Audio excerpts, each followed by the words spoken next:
Il y a tout le suivi qui est fait souvent par les chambres d'agriculture. Donc, donc là, il peut y avoir, c'est ce qu'on appelle personnalisé, c'est-à-dire qu'il peut y avoir un conseiller, deux conseillers même, un conseiller projet et un conseiller technique que le jeune choisit pour l'aider à son installation. Et entre les deux, il y a un stage, 21 heures, où là, on permet aux jeunes de suivre alors au départ c'était 40 heures et puis après ça a été réduit à 21 heures et dans le but du 21 heures c'est de permettre aux jeunes de prendre connaissance des différentes structures qui existent en agriculture et de l'aider à réfléchir son projet. Parce que le jeune souvent arrive dans ce stage-là ou dans le parcours sans forcément il a eu déjà une idée de son projet, mais tout n'est pas déterminé. Et donc, comme vous le savez, souvent ce sont les jeunes agriculteurs, donc le syndicat des jeunes agriculteurs, qui s'occupent de tout du projet de l'installation. Et donc nous, Confédération Paysanne, c'est comment on peut s'intégrer dans ce parcours d'installation. Alors l'État a voulu que ça soit ouvert, mais souvent l'ouverture est très limitée.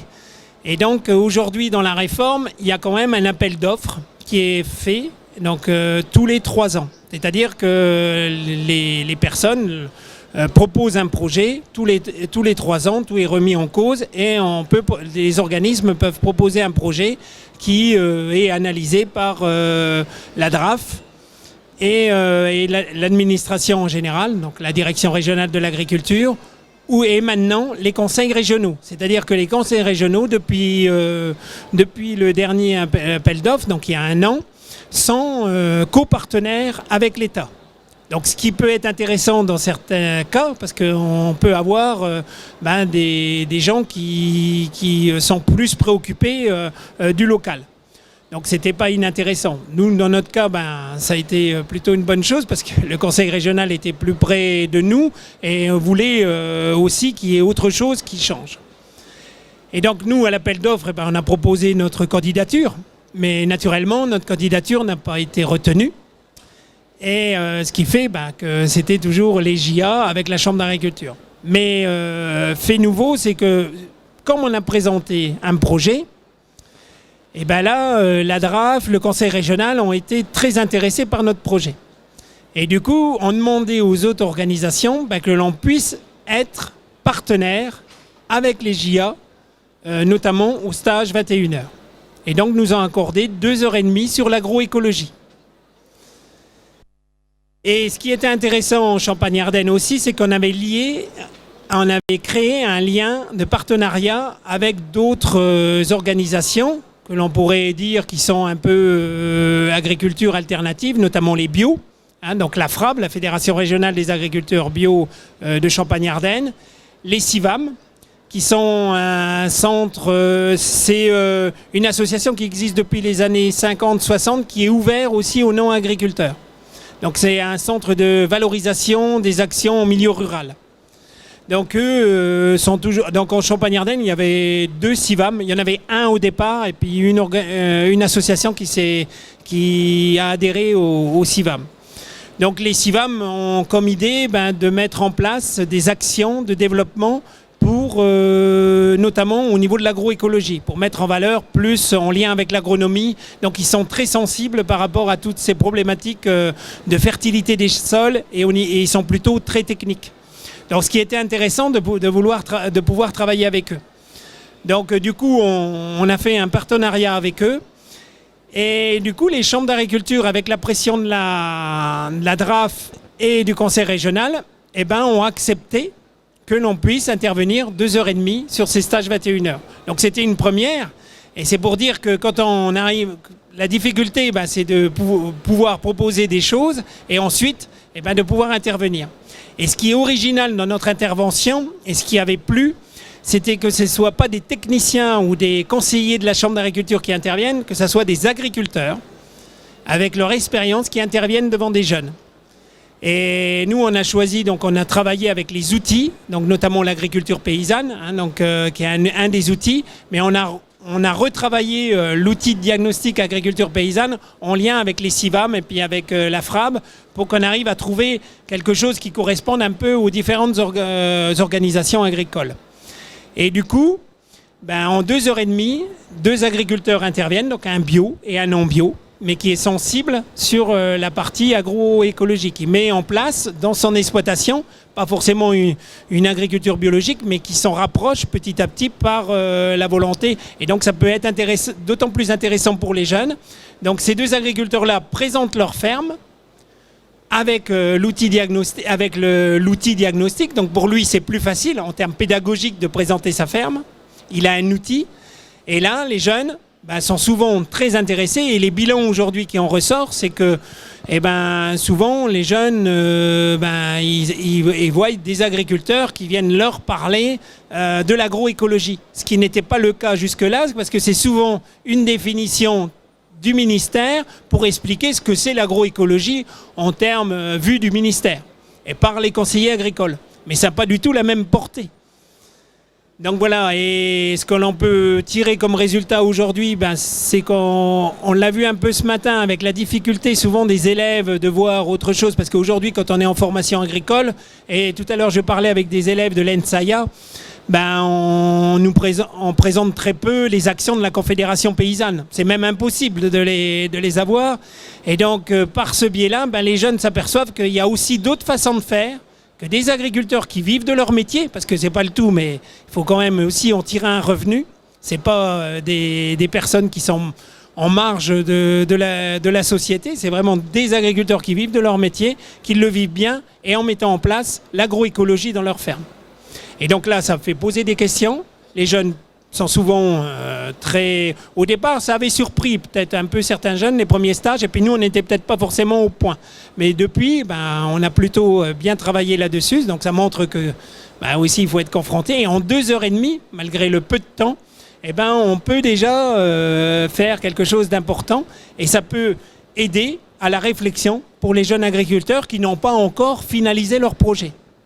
Et c'est là qu'on voit la difficulté, parce que nous, en Haute-Marne, on est de la Haute-Marne, il y a plutôt des grosses exploitations, et souvent c'est dans des GAEC, et le jeune, quand il repart avec les associés, c'est comment convaincre les associés de faire avancer les choses. Et c'est là où c'est pas simple non plus pour des fermes qui aujourd'hui ont pris des tailles importantes, et que de ce fait-là, mais ce n'est pas impossible. Et on le voit dans certaines fermes. Donc c'est pour dire que à partir d'une action qui semblait perdue d'avance, on a réussi, grâce à l'appui politique, il faut quand même le dire, et puis l'appui de l'administration, pu intégrer un cursus, un parcours d'installation, et qu'aujourd'hui, on peut au moins être écouté par un certain nombre de jeunes agriculteurs qui aussi n'hésitent pas après à venir chercher des renseignements. Donc c'est là aussi où ça peut les aider peut-être à bien réfléchir leur parcours et leurs orientations. Voilà, je ne sais pas si j'essaye d'être court parce que ça pourrait être compliqué. Mais voilà, donc si vous avez des questions, je peux répondre à vos questions. Voilà, est-ce que vous avez des questions ? C'est vrai que c'est un petit peu compliqué, on rentre vraiment dans la problématique agricole, les stages à l'installation, voilà, c'est vrai que c'est un petit peu technique, mais voilà, si vous avez des questions, sinon on peut aussi parler. Alors, je voulais simplement dire que toutes les photos d'agriculteurs là, c'est tous des agriculteurs de notre département. C'est un photographe spécialisé un petit peu dans le portrait sur des portraits quand même qui sont assez durs, assez bruts comme ça, qui nous a fait donc à l'occasion d'une foire, la foire de Châlons l'année dernière, nous a fait toute une exposition. Et donc toutes les photos de portraits qui sont là sur le stand de la Confédération paysanne aujourd'hui sont des paysans de notre département, des paysans et des paysannes de notre département.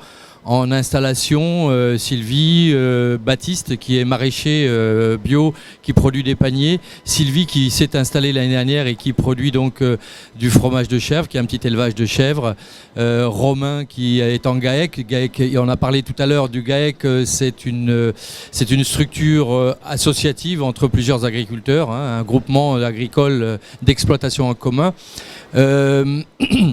Derrière c'est François qui est maraîcher et qui vend tout en direct sur les marchés. C'est quelqu'un que je connais particulièrement puisque moi je m'occupe d'un magasin de producteurs et François produit aussi pour le magasin. C'est quelqu'un qui a un savoir énorme. C'est le plus ancien des quatre là, et puis de l'autre côté vous verrez la photo de Thierry sur sa ferme, et puis d'autres copains et copines de la Confédération paysanne de Haute-Marne. Je fais la transition grâce à François. On sait, il y a depuis 4-5 ans, on a un projet que nous menons en Champagne-Ardenne qui s'appelle le répertoire des savoir-faire paysans. Tout simplement, on a fait le constat de se dire que on est nombreux à posséder, à avoir vécu, avoir quelques années d'expérience professionnelle, agricole, et que bien souvent les chambres d'agriculture, elles apportent pas un savoir aux agriculteurs, elles apportent de la technique. Il en faut, on ne dit pas qu'il en faut pas, mais elles n'apportent que ça, des conseils économiques, des conseils techniques, mais quelque part pas de transfert de savoir. Et donc on a voulu mettre en place ce répertoire des savoir-faire paysans, c'est-à-dire que qui souhaite, donc François Frémy fait partie de ce répertoire-là, transmettre son expérience professionnelle dans le domaine du maraîcher, mais un autre peut apporter un savoir, par exemple, sur son expérience dans une ferme en GAEC, un groupement d'exploitation en commun. On n'amène pas de la technique, on peut en amener. Mais on peut amener aussi une réflexion, on peut amener une expérience humaine qu'on a eue sur sa ferme ou au sein de sa commune, une implication, être agriculteur et être aussi impliqué dans une commune, c'est important. Pourquoi c'est important? Être agriculteur et aussi être pompier, il y en a qui témoignent là-dessus. Enfin, chacun amène sa pierre, son expérience comme il le ressent et souhaite le partager donc avec d'autres agriculteurs et bien souvent bien entendu avec des jeunes, et c'est ce qui fait que le répertoire suscite un intérêt particulier parce que des jeunes qui sont en recherche d'un projet d'installation de terre pour s'installer ou de contact avec des agriculteurs pour partager leur expérience s'intéressent à ce répertoire des savoir-faire paysans. Pour en dire plus là-dessus, vous allez tout simplement sur un site, bien entendu qu'il y a un site internet, n'importe quelle personne, étudiant, un jeune, un moins jeune, qui souhaite être dans le répertoire ou qui souhaite rencontrer un agriculteur, va sur le site internet qui est répertoire des savoir-faire paysans et donc entre en contact avec notre réseau, avec les animateurs de notre région et puis recherche un petit peu le savoir qu'ils souhaitent. Est-ce que je peux avoir une info, par exemple, j'ai envie de cultiver des pommes de terre bio, est-ce qu'il y a quelqu'un qui pourrait me donner des infos là-dessus? Est-ce que, Thierry, c'est très très riche en diversité d'expériences et donc vous allez sur le site, puis vous cherchez, vous picorez et vous rentrez en contact, vous pouvez avoir des fiches après et le contact du paysan ou de l'agricultrice qui voudra bien rentrer, discuter avec vous, prendre du temps, vous accueillir sur la ferme ou simplement un échange téléphonique ou un mail, etc. Donc cette expérience-là, elle a été menée en Champagne-Ardenne depuis 2010, je crois, ou 2011.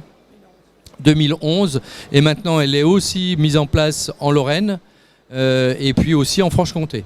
Il est fort possible aussi qu'au niveau national, la Confédération paysanne et son association, la fédération, la FADEAR, la Fédération des associations de développement de l'emploi agricole et rural, reprennent un peu ce projet-là pour le diffuser sur tout le territoire.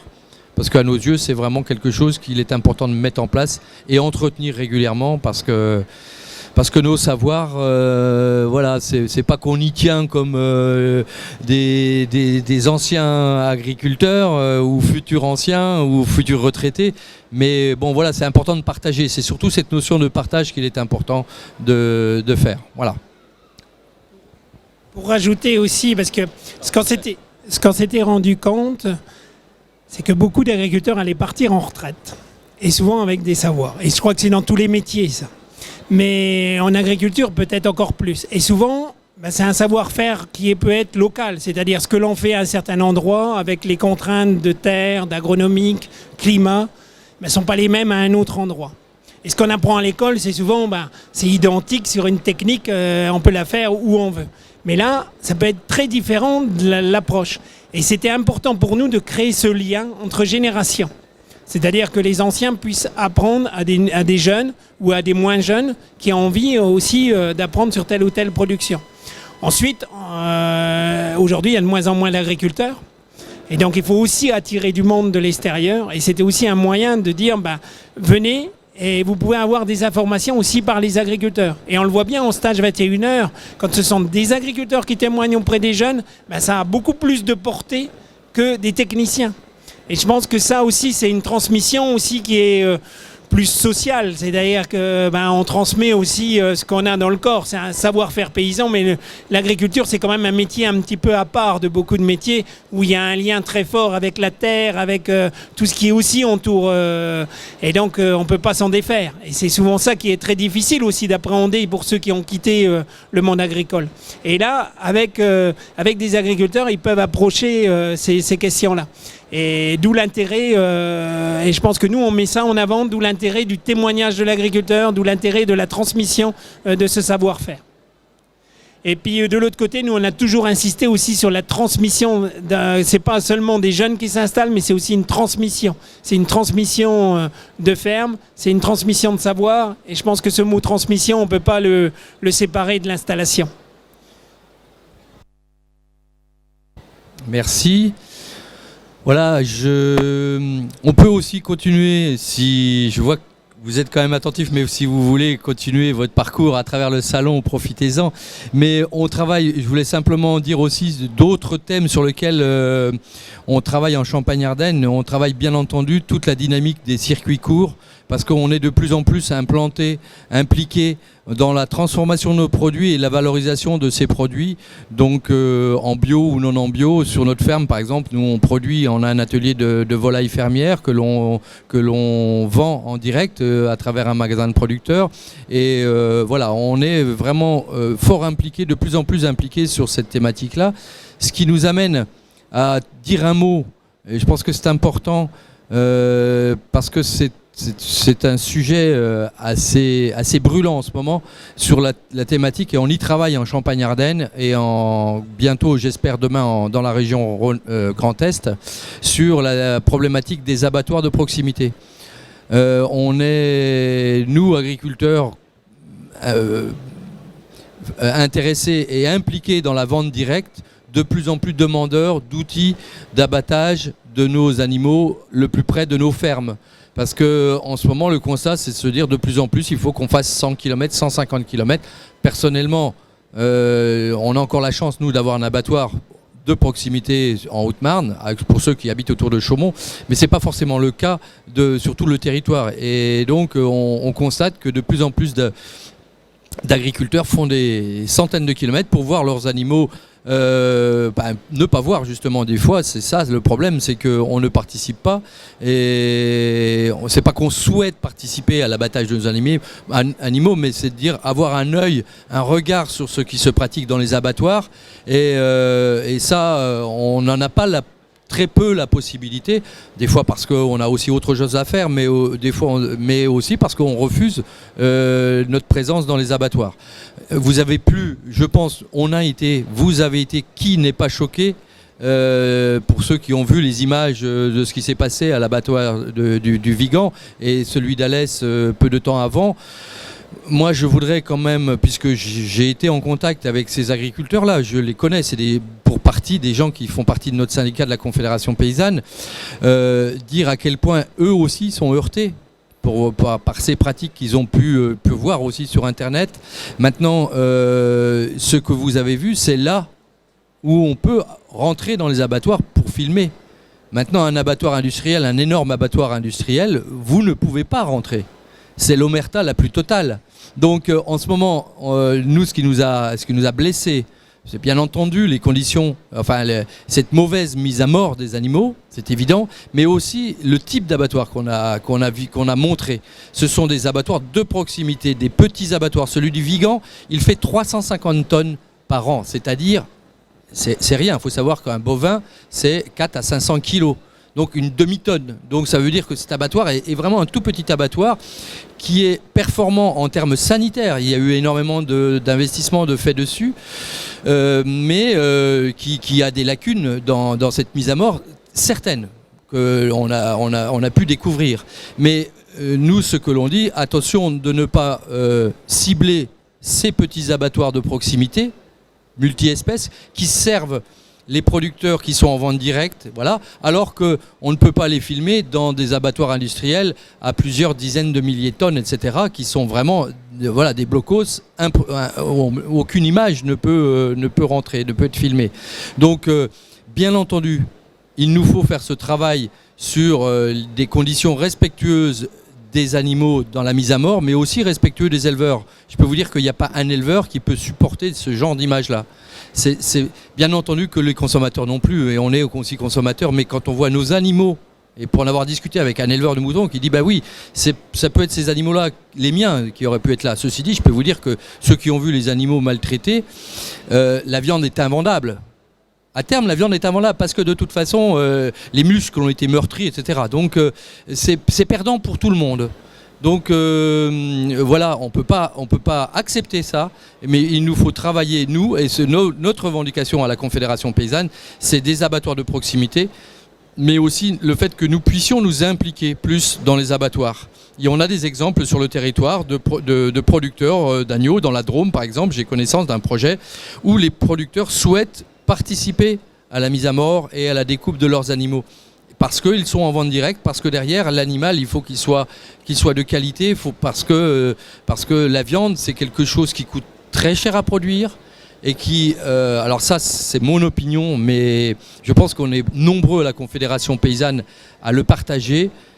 On doit défendre une certaine catégorie d'éleveurs, des éleveurs qui respectent leurs animaux, qui sont des animaux qui vivent correctement leur vie. C'est pas des concentrations d'élevage, c'est pas des ateliers de taurillons avec des milliers d'animaux concentrés qui voient soit jamais le soleil, soit, enfin je veux dire voilà, les animaux sont faits pour aller dehors et la viande c'est quelque chose qui coûte cher puisqu'il faut savoir quand même que sur la planète aujourd'hui 50% des céréales qui sont produites, donc 50% des terres de céréales ou oléoprotéagineux, le soja, etc.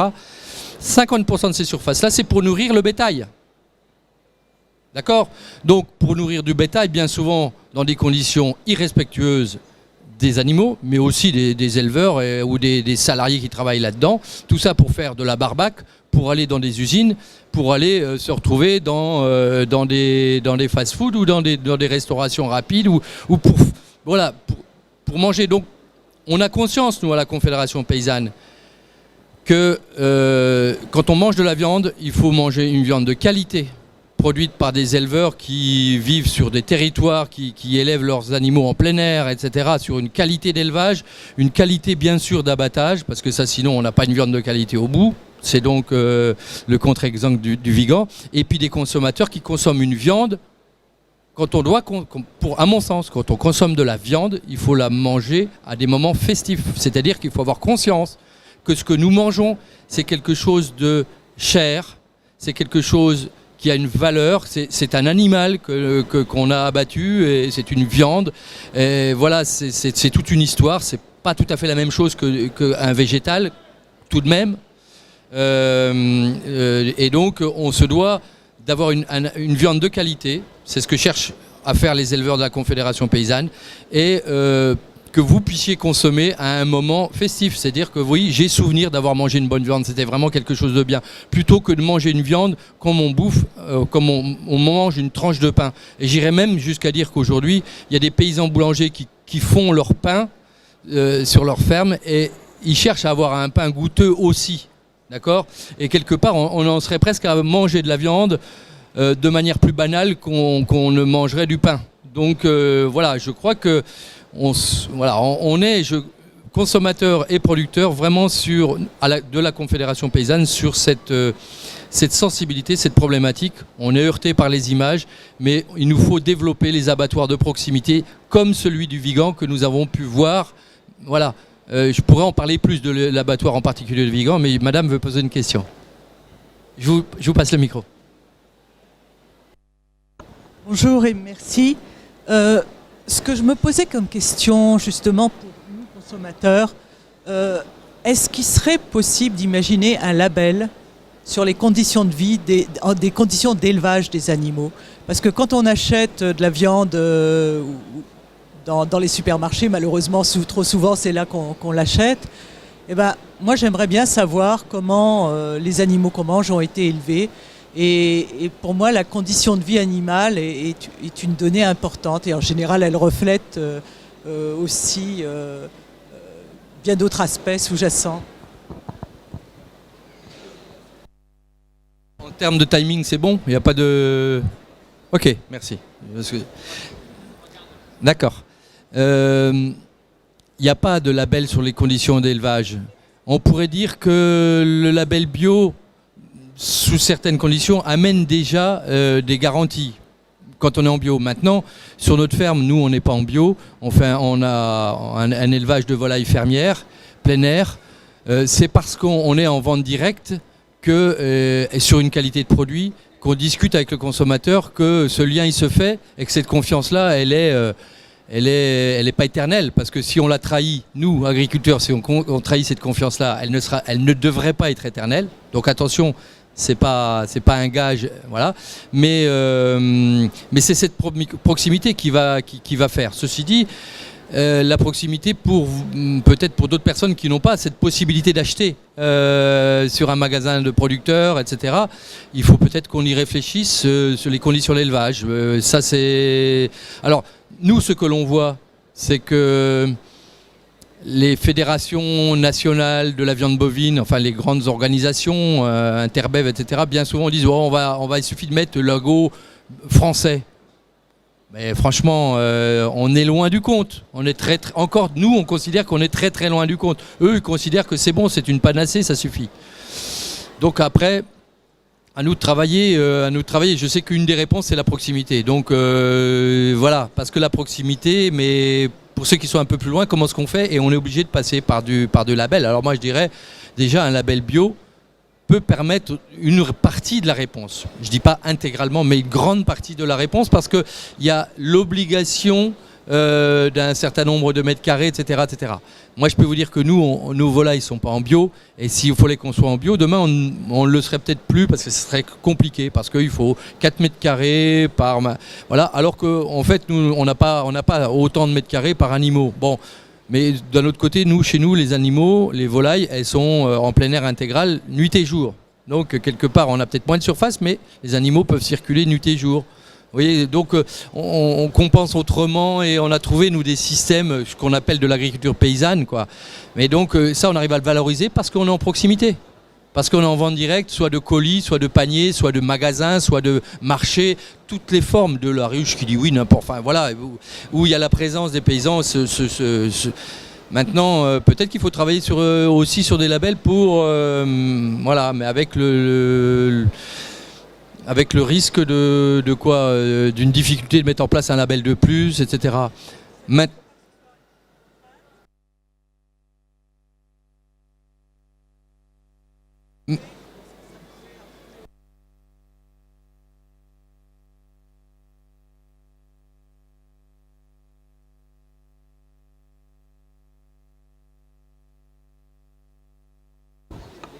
Payer un tout petit peu plus pour quelque chose qui est fait dans des conditions qui nous semblent normales, plutôt que d'avoir des fermes-usines et des choses comme ça qui sont hallucinantes, quoi. Et en tant que consommateur, on ne peut pas distinguer. Enfin bon. Après, on peut rentrer un petit peu dans le détail. Thierry peut en dire aussi. Hein. Je monopolise beaucoup la parole, mais il faut savoir quand même que quand on est producteur de lait, et Thierry est producteur de lait en bio, Produire du lait, ça veut dire que qu'est-ce qu'on fait des veaux qui ne seront pas des vaches demain, les mâles.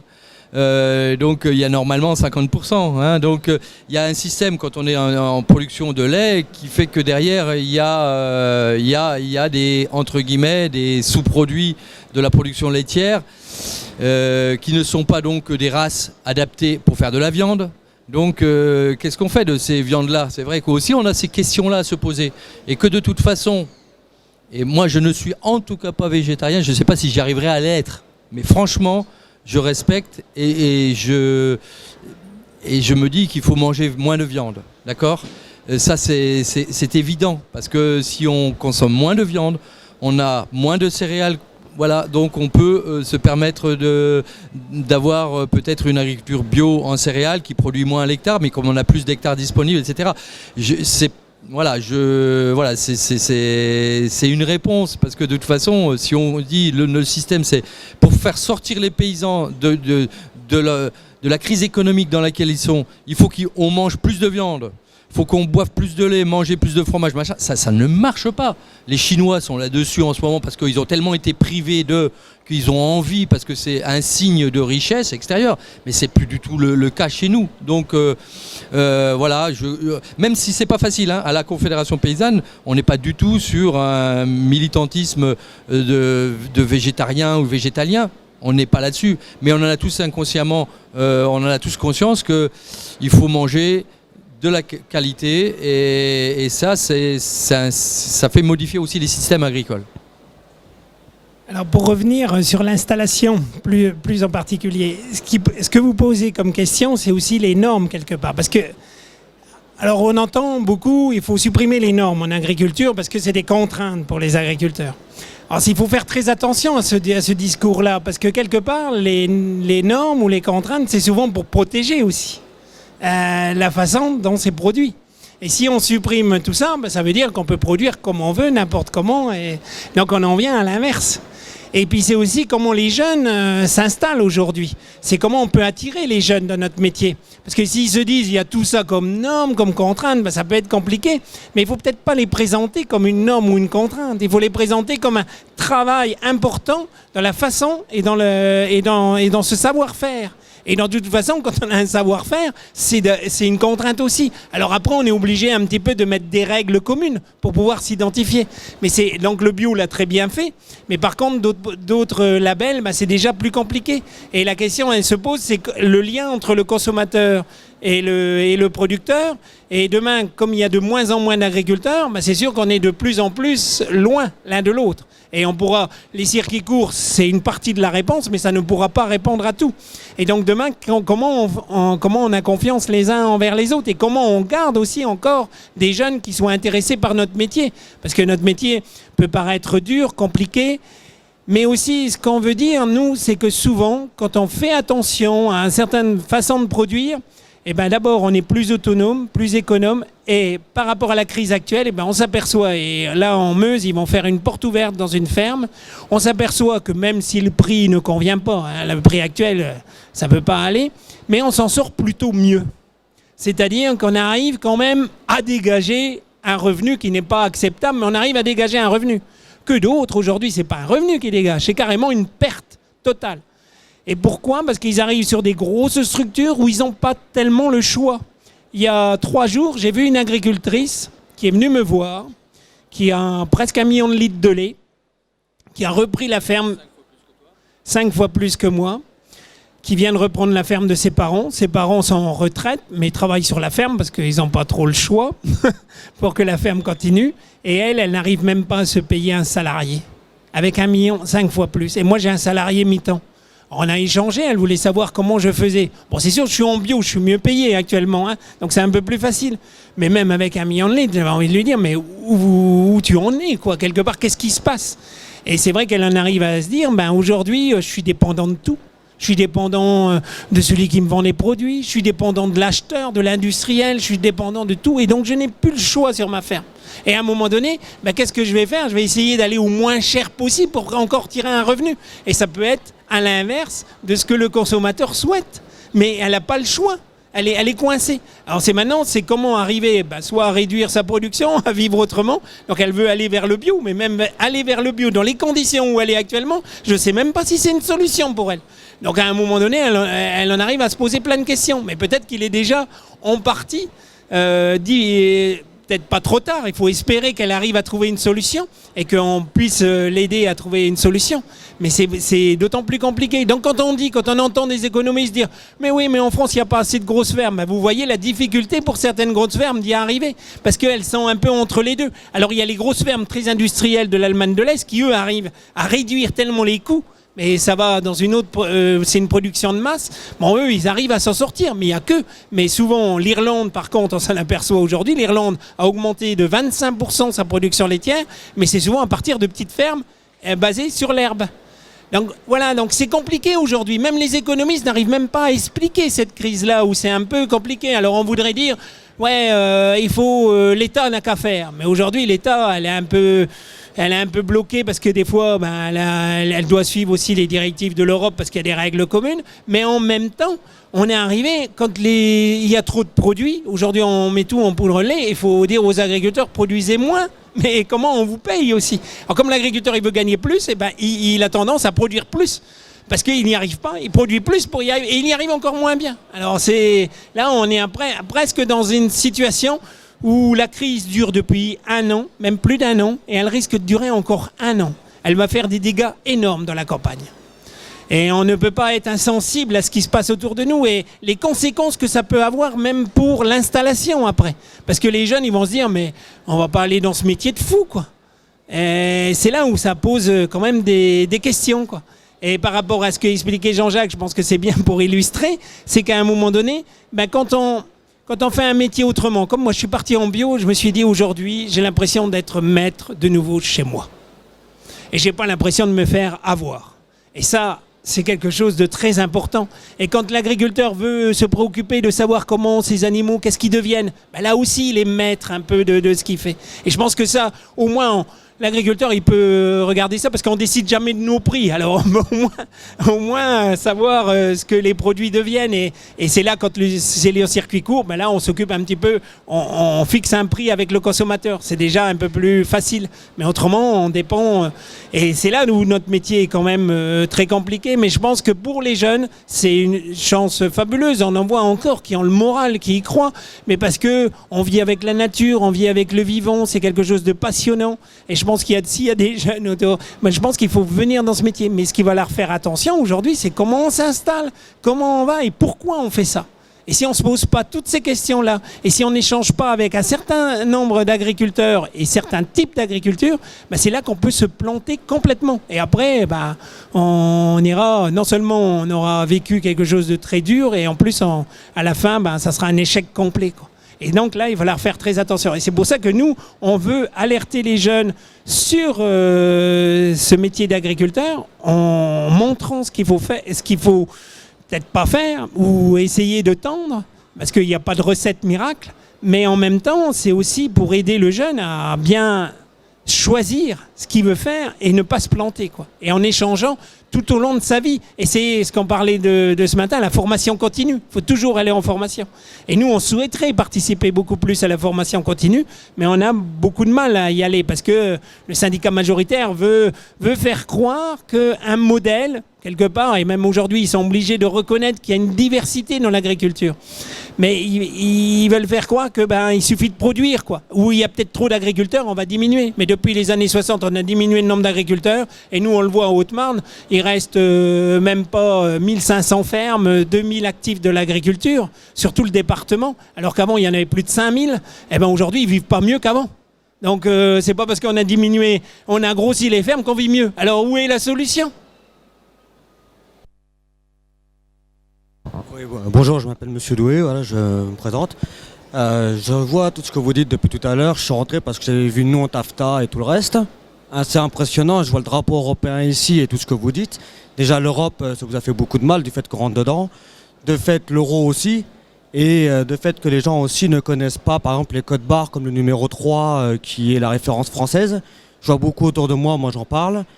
Je regarde beaucoup les débats depuis le début du Salon de l'Agriculture, les gens qui sont venus vous voir et tout ça.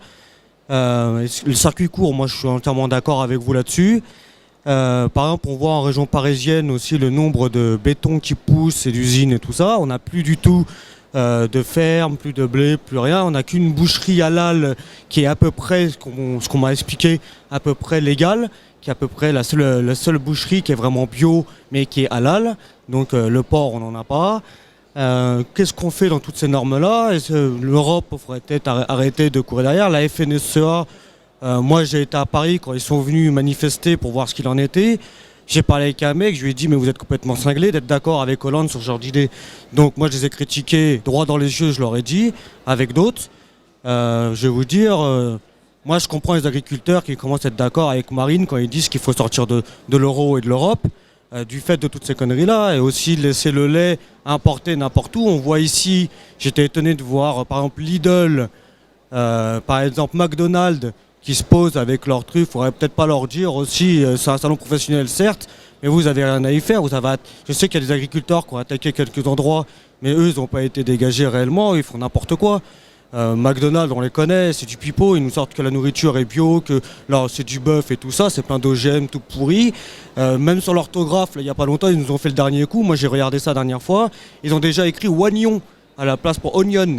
Ils ont déjà changé le truc, l'air de dire bon ils veulent jouer comme ça, ils y vont direct même sur leurs affiches, sur leurs trucs, donc il faudrait peut-être savoir ce qu'on fait réellement aussi. Il faudrait peut-être un peu se... Alors, il y a plein de choses dans ce que vous dites. Pourquoi le drapeau là? Parce que l'agriculture, c'est la seule politique agricole européenne. Donc, on est là, on est ensemble au sein d'une Europe.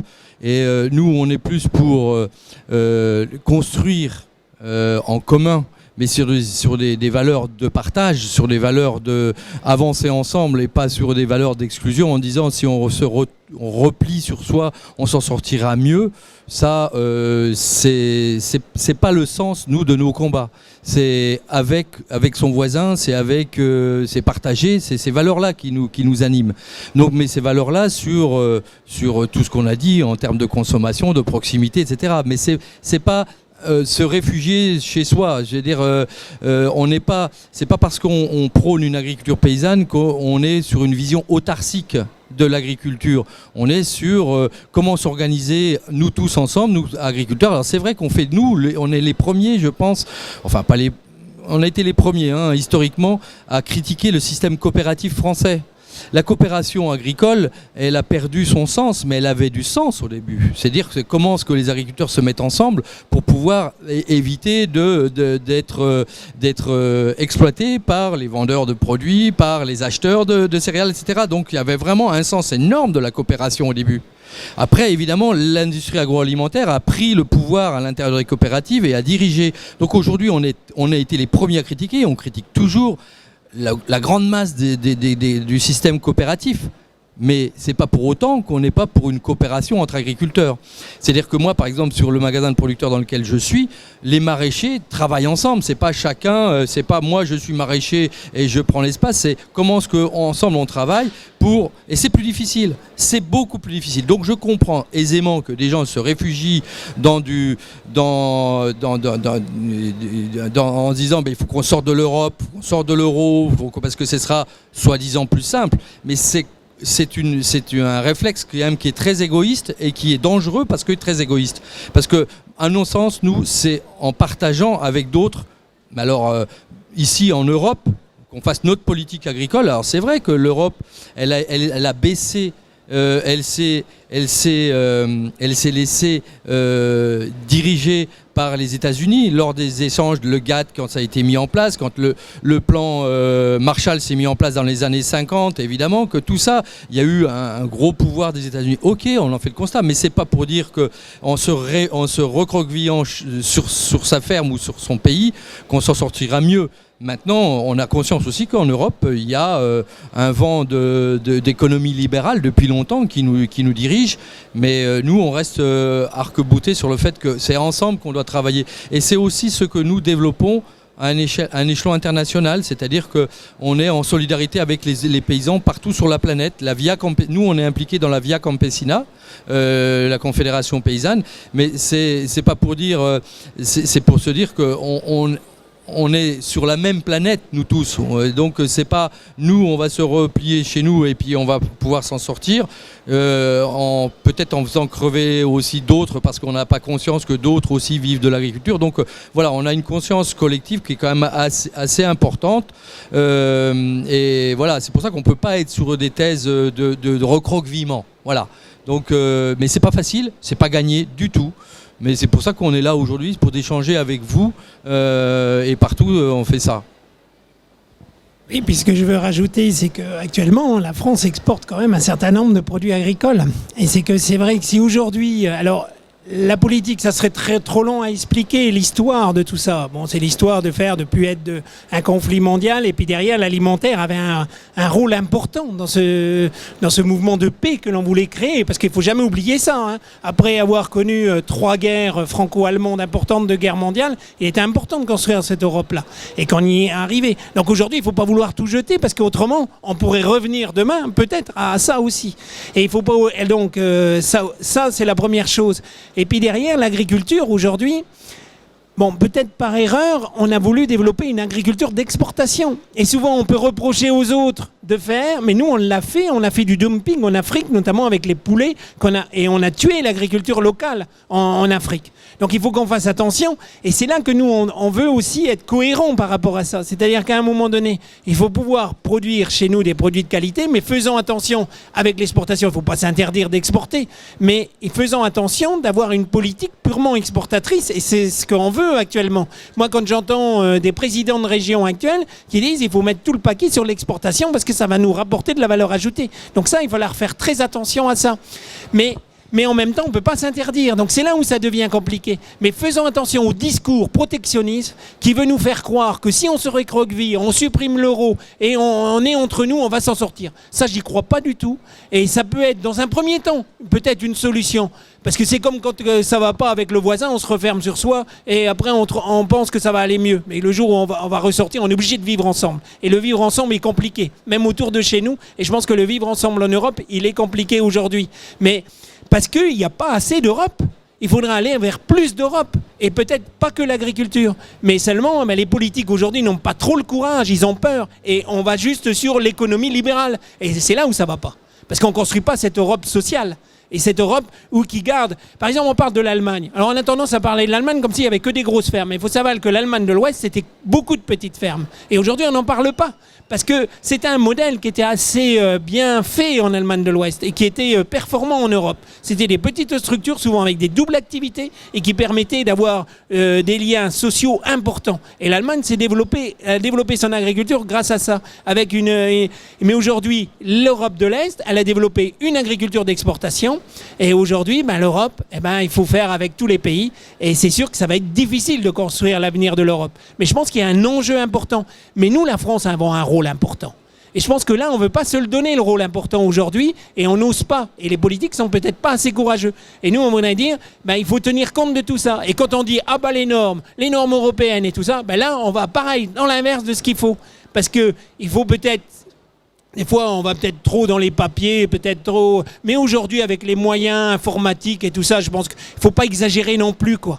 Parce que c'est sûr qu'il faut tenir une comptabilité. On n'a qu'à dire, on n'a qu'à plus tenir de comptabilité non plus. On n'a qu'à aller jusqu'au bout. Et on peut dire n'importe quoi. Les papiers, c'est nécessaire. Surtout quand on veut une agriculture qui est quand même respectueuse de l'environnement et respectueuse des consommateurs. Attends, il y a une dame qui a demandé. Non, je voudrais poser une question, c'est tout. Je voudrais savoir pourquoi on paye en France tant de mutualité sociale agricole, par rapport aux autres pays. Pourquoi on est tellement taxé sur la mutualité? Sur la mutualité. Moi, je sais par rapport aux autres pays européens. J'ai aucune donnée là. Alors je pense que c'est pareil dans beaucoup de domaines, c'est que la France a développé un peu plus au niveau social. Et puis, il y a 2 choses au niveau de la mutualité sociale agricole.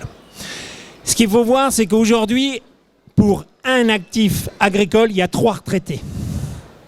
Donc ce qui fait que c'est le régime général qui paye la MSA. La MSA ne s'autosuffit pas aujourd'hui. Donc ce qui fait que, déjà ça, moi je sais qu'avec des beaux-frères qui étaient artisans, ils me disaient, c'est inadmissible, c'est nous qui payons pour les agriculteurs. Et donc là, c'est pas possible. Et puis ensuite, ben, on le sait, la France en a le régime social peut-être le plus développé. Alors après, on peut remettre en cause un certain nombre de choses, mais il faut faire attention de ne pas tout jeter. Tout à l'heure, on discutait de ça avec certains. On disait aujourd'hui, beaucoup de centres de gestion veulent plus que les agriculteurs dégagent de revenus pour pas payer de MSA et pour pas payer d'impôts. Mais il faut savoir que parfois, ben, on a aussi, grâce à ça, on a un retour de retraite. Mais bon, on sait que les retraites sont très petites en agriculture, mais c'est historique aussi. C'est-à-dire que par rapport à ce qu'ont payé les salariés ou ce qu'ont payé avant les autres, au départ, les agriculteurs n'étaient pas rentrés dans le régime général parce qu'ils voulaient être à part. Donc souvent, tous les anciens n'ont pas cotisé au départ. Donc ça aussi, il faut quand même le savoir. Il faut faire attention de quoi on parle. Et puis ensuite, en agriculture, il y en a certains, ben, ils ont ils ont du bien foncier. Et le bien foncier, ils le louent. Et ça fait partie aussi de leurs revenus. Donc ils ont une petite retraite, mais ils ont aussi des revenus fonciers qu'un salarié n'aura pas. Donc je pense qu'il faut faire attention à tout ça. C'est-à-dire que c'est assez complexe. Donc quand on veut regarder la MSA. Alors maintenant, pourquoi on paye beaucoup de MSA? Ben, c'est sûr qu'un régime qui est en déficit, après il essaye de trouver de l'argent. Alors bon, aujourd'hui, on a appris par le ministre qu'on va baisser les charges, mais ça va surtout baisser pour ceux qui dégagent du revenu et très peu pour les laitiers ou les éleveurs qui ont très peu de revenus.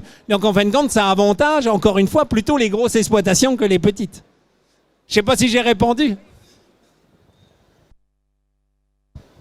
Bien, eh bien écoutez, il y a peut-être aussi d'autres réactions, si vous voulez prendre la parole, poser des questions. Je finirai tout simplement par rapport à l'Europe. On a dit tout à l'heure la question sur l'Europe. On se bat pour garder une Europe qui soit plus sociale, qui soit plus dans un esprit de partage.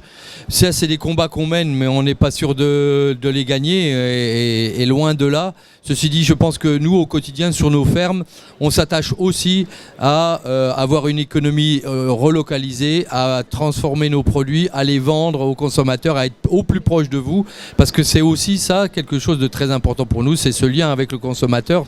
C'est ce qui nous enrichit, c'est ce qui nous permet aussi d'avoir le moral bien souvent dans les moments difficiles. Voilà. Eh bien, s'il n'y a pas d'autres questions, prises de parole, je vous remercie, on vous remercie, Thierry et moi-même, on vous remercie beaucoup de l'attention que vous avez portée à nos propos. Merci.